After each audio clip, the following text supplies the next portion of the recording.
Hey you! Do you believe in God? If you do, that's great for you, and I'm happy that you found the religion that makes you whole. You are most likely part of one of these four religions, since they take up 79% of the world population. If we take out the people who are not religious, we are left with 6.5%. What kind of weird beliefs could this small slice hold? Well, let's take a look. I brought you the underdogs of beliefs today. 3 religions which get exponentially weirder. First of all, game rules. What counts as a religion? It needs 2 ingredients. Many people have to believe in it, and it has to be recognized by the state. Of course, the second point would narrow down the options greatly and would make the video much less interesting, so I'm just gonna cross it. So let's dive into a few examples of non-official beliefs of the strangest kinds. First one in our list is a fantasy for many people around the world. Being a Jedi. And a few countries were pretty close to making it into a religion. This is an event called the Jedi Census phenomenon. In 2001, many countries sent out a census to every one of their citizens to answer important questions. Oh, by the way, did you know that the first censuses date back to ancient times? Even then, it was necessary to keep track of the number of people you can send to war and how many cattle you can give to the king. So they were pretty simple back then. But over time, these questions became more complex and sometimes even weird, especially looking back at them today. Let me read you some of the census questions from the United States past. From 1850, how many slaves escaped from you in the last year that you did not recapture? From 1910, if you're a polygamist, are your wife's sisters? This was asked from Native Americans. And from 1880, were you sick enough today that you couldn't attend to your ordinary duties? Like, it's not enough that I have to lie about it to my boss, now I have to lie it to my government? It's understandable why many people didn't want to bother with filling out these forms. The same was true in 2001. Some countries only asked around 40 questions, others sent out 40 papers to fill. Many people found these forms frustrating, so before the census arrived, a chain email spread like wildfire. It asked everyone who was not religious to put down Jedi as their fate in an attempt to make it official. It started as a joke, but it quickly spread around the world. This is a chart of all the Jedi counted in 2001, with England coming out as a winner. 390,000 people, almost 1% of the whole population, were reported as being a Force user. Why would they give such answers? Some stated that because they love Star Wars. Others said they did it just to annoy people. The good old times when the United Kingdom used to be funny. What really makes this a phenomenon that this can be considered one of, if not the first viral thing, like ever. Something defined as viral if it spreads through the internet, and yeah, this was before YouTube was a thing. And even before the Numa Numa guy. Thanks to a surge of Jedi Knights in the UK, the religion was considered to be the 4th largest one in the country. However, they denied it becoming an official religion. Such a shame. I can't help but wonder, what if they had decided to just go with the flow? Sure, it would have been a terrible idea, but the consequences would have been absolutely hilarious. Picture this. Every Star Wars movie would suddenly become a religious movie. Just imagine the amount of tax cuts. Yes, I know it would be a religion owned by Disney, which sounds like the worst possible thing ever said. But look at the bright side. Walking around your street, seeing Jedis everywhere, spreading the message of the light, helping out people in need. Maybe even taking some Jedi yoga classes. Oh, and don't forget the Star Wars marathons every Sunday. It would be just a delight to see. Until the elections kick in. Mr. President, we are losing the elections. The polls show that we are less than 1% away from the opposing party. This can be possible. Which groups of people are voting for them? They have a great percentage with environmentalist groups, around 70% of elderly population, and they have the votes of every citizen from smaller religious groups. Religious groups, you say? Well, there's no other choice then. Execute Order 66.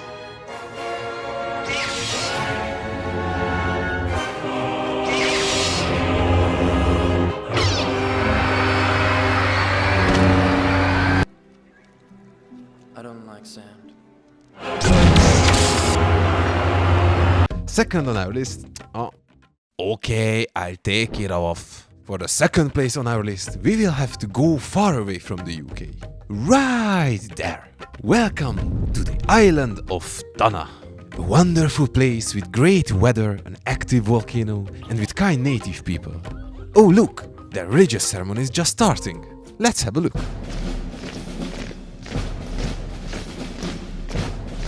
Yeah, I'm not exaggerating. These villagers worship John Frum. He is portrayed as an American World War II soldier. Okay. He arrived in the late 30s, promising that all they have to do is wait for him and he will bring prosperity to the land. If you ask me, I have a pretty good idea how this actually went down.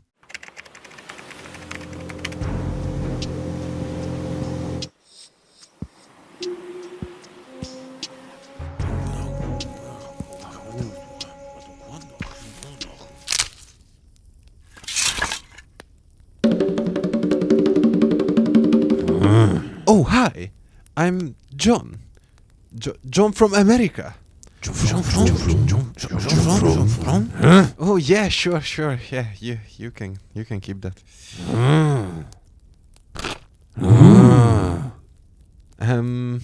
John Frum. This only started a small but loud crowd of believers. John Frum eventually left the island, but his believers were only briefly saddened by his departure. They strongly believed that he would return with an army of Americans, and they quickly tried to spread the word with varying success. Well, I can't really blame them. It's understandable that it was hardly believable that a man in green uniform appeared and promised prosperity. But then, a few years later, something incredible happened.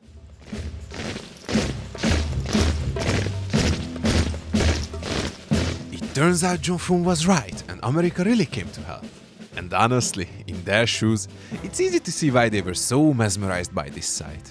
What these islanders saw were strange people all wearing the same uniform, doing some kind of ritual. Look at the stupid outsiders, walking up and down. Why would even John Frum send them?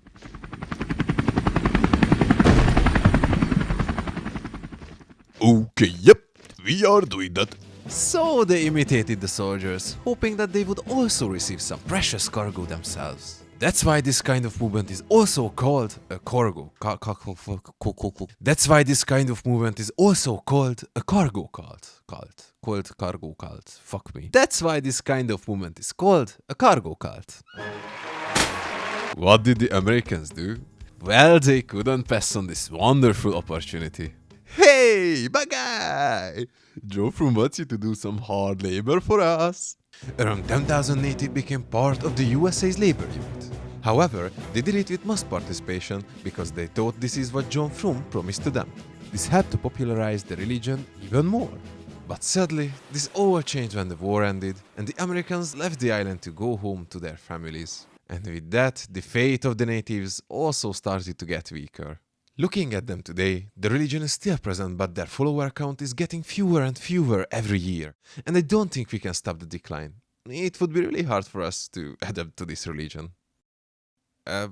Food for Steve? Oh, my precious cargo. Thank you, good sir.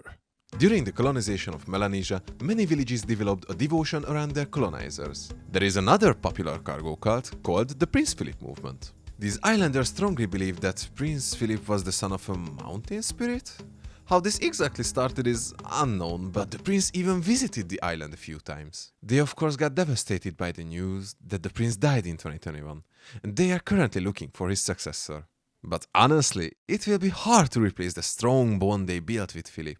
Once, these villagers wanted to send a gift to the prince, a giant stick. They managed to send it to him, however, they asked for proof that he received it. So Prince Philip sent back a picture of him holding it. Look, he even signed it. What a nice gesture. And I'm 50% sure that he's holding it the other way around. This makes it the weirdest OnlyFans subscription I ever saw, but at least both parties were satisfied. Before I show you the last religion, here is an honorable mention that couldn't make the list. Frog marriages! This is a separate inclusion since this is a Hinduist tradition, but it's just too cute to miss out on. This originates from Indian villages where many frogs can be found. These villagers believe that the frogs croaking pleases the rain gods, and when the gods are happy, they give rainfall in exchange. Droughts and heat waves are common thing in India, so rain always comes in handy. The villagers quickly realized that the frog's croak is a mating call, so they came up with a brilliant idea how to please the rain gods even more. They started to hold marriages for the frogs in the dry summer months. The frogs were put on a platform, dressed up in traditional wedding dresses, and tied together. A priest said a prayer, painted the female frog to officiate the marriage, and released them in a nearby pond, representing their honeymoon.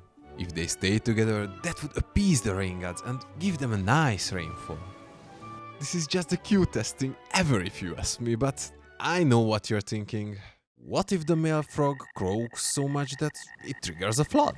Well, believe it or not, this actually happened. In 2019, devastating floods affected multiple villages during the monsoon season. A village thought that if a frog marriage brings rainfall, then they just have to do the opposite in order to make it stop. So they held an official frog divorce in a desperate attempt to try and battle the surge of water. From now on, you can't ooga booga anymore.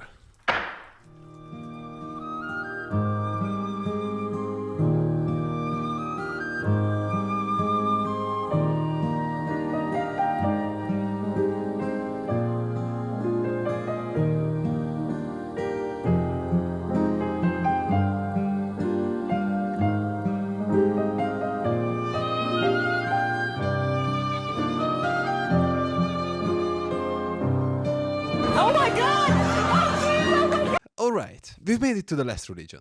But before I reveal it, why don't you try to guess it first? Here's their official symbol and you got 3 seconds. Ready? Go! Go on, there are no wrong answers. If your guess was the crab religion, well done, you're absolutely wrong. This is of course the Church of the Flying Spaghetti Monster. Well, I guess God really can be anything nowadays. Before you start judging the flying saucer and before we look into the religion itself, let's talk about why it was created. But for that, we will have to go back to the beginning and talk about Evolution! I don't want to rob your time by explaining what evolution is, since you most likely already learned it in school. But did you know that at some point 2 versions of evolution were taught in the USA? One of it is the one we all know, how there were the cells, then a few billion years of natural selection, then the fish, you get the point. However, there was this other theory which challenged the essence of natural selection itself, called intelligent design. Their argument was that natural selection is basically too good to be a random sequence of events. They claim that certain features of the universe are best explained by an intelligent cause and not such an undirected process. To put this a bit more simply, do you know the video game Spore? Well, imagine that evolution itself was God playing Spore to create its creatures, including humans. I've been playing this for 4 billion years and I'm still not in the space age? This theory turned into a movement with dedicated members that wanted to make their evolution theory into the status quo. But to do that, they had to get the theory into schools, so they had hearings about it in Kansas arranged by the Board of Education. Darwin's theory can be in school books, but our theory can't? This is unfair. Intelligent design deserves equal time in science classes. I get your point, sir, but you just can't mix science with religion. This is your belief, and there's nothing wrong with that, but there isn't enough evidence to support your claim. But just to be fair, let's put it to a vote. All in favor that religion shouldn't be taught in science classes? God damn it. So in a 4-6 vote, the committee allowed schools to teach intelligent design next to Darwin's theory. This gave students the option to choose whichever they prefer. This of course made the movement and their followers really happy and the science community really angry. Over 70 scientific societies voiced their disagreement with the decision, but there was one person who stood out from the rest. Bobby Anderson, a 24-year-old physics graduate. He thought the whole situation was quite ridiculous and gave him a great idea. He went home, wrote a funny letter, and sent it to the Board of Education. And this letter marked the beginning of something far greater than anyone could have ever anticipated. I think we can all agree that it is important for students to hear multiple viewpoints of evolution. I am concerned, however, that students will only hear one theory of intelligent design. I and many others around the world are of the strong belief that the universe was created by a flying spaghetti monster. It was he who created all that we see and all that we feel. This is the reason that I'm writing you today, to formally request that this alternative theory be taught in your schools along with the other 2 theories. In fact, I will go so far as to say, if you do not agree to do this, we will be forced to proceed with legal action. I'm sure you see where we are coming from.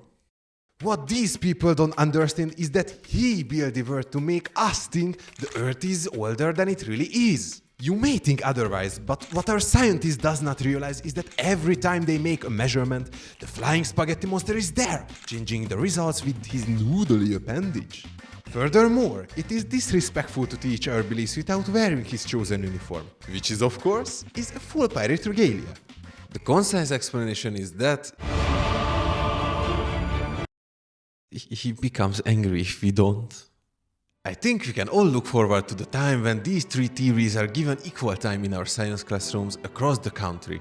1/3 time for intelligent design, 1/3 time for flying spaghetti monsterism, and 1/3 time for logical conjecture based on overwhelming observable evidence.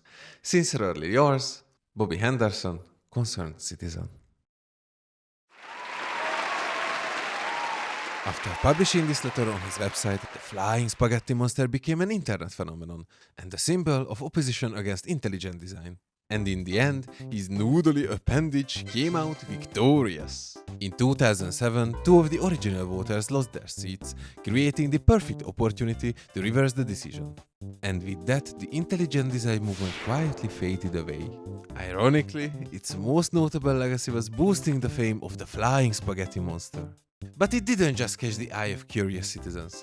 The movement also attracted the attention of early 2000 entrepreneurs. Reportedly, a publisher gave Bobby Henderson $80,000 to write the Gospel of the Flying Spaghetti Monster, which he claimed sold over 100,000 copies. From there, the movement gained unstoppable momentum. With faith, followers, and even an official book, it had everything it needed to start looking like a real religion. So let's dive in and take a closer look at what the followers of the Flying Spaghetti Monster, known as Pastafarians, actually believe in. But first, custom change! What? You heard the guy.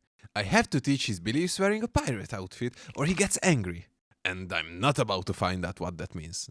For starters, they find it laughable that so-called science experts want us to believe we evolved from primates. Yeah, sure, we may share about 99% of our DNA with apes, but did you know we actually share over 99.9% with pirates?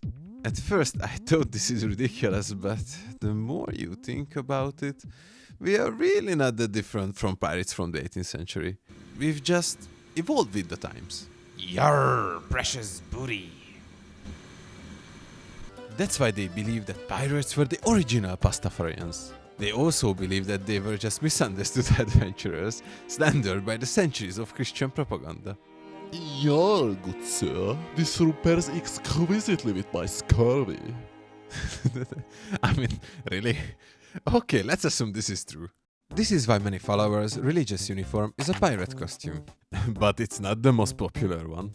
Did you know that many countries allow you to wear headgear in your license photo, just as long as it's tied to your religion? In 2011, an Austrian follower won the legal right to be shown wearing a pasta strainer on his head. After that, many others followed suit, and wearing a calendar on your head became surprisingly popular at social gatherings.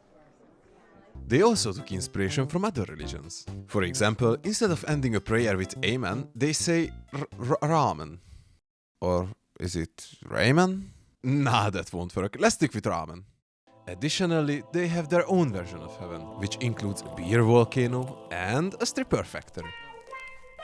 If you think their whole deal is just exploiting religious loopholes and mocking other faiths, you're not alone. Many countries, including the US, have labeled the Church of the Flying Spaghetti Monster as a mock religion. There are many other similar religions under this banner. For example, Jediism also falls into this category. Just to mention a few other, there is the Invisible Pink Unicorn, the United Church of Bacon, Googleism, which thinks Google is the all-knowing God itself, the Cult of Kek, Dudism, and last but not least, Last Thursdayism, that argues that the universe was created last Thursday.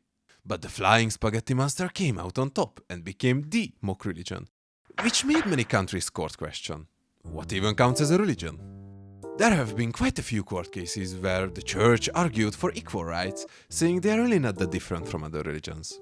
One side keeps asking, where's the proof this spaghetti monster even exists? While the other points at the double standard that nobody asked Jesus to show up with his birth certificate.